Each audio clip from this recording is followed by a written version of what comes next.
Bismillahirrahmanirrahim. Assalamualaikum warahmatullahi wabarakatuh. Saya Teddy Gunawan, guru bahasa Indonesia dari SMA Negeri 1 Cicalengka, Kabupaten Bandung. Pada kesempatan kali ini saya ingin melaporkan terkait dengan IKI adalah KD teks cerita sejarah untuk anak kelas 12 SMA, IPA dan IPS. Kita bedakan teks cerita sejarah dan dengan teks sejarah. Teks sejarah adalah peristiwa yang terjadi pada masa lampau, benar-benar terjadi, kisah nyata, kisah faktual, tidak direkayasa, tidak diada-ada, tidak ada pengembangan apapun, asli terjadi seperti itu.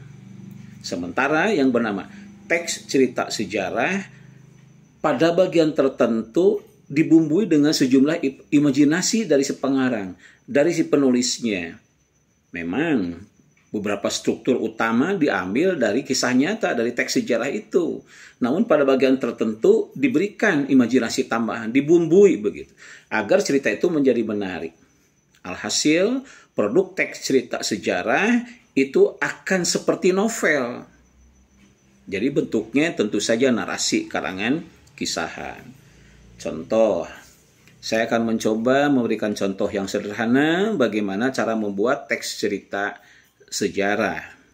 Saya akan ambil teks sejarahnya bahwa Presiden pertama Republik Indonesia yang kita cintai, Pak Soekarno itu pernah menikahi Ibu Fatmawati.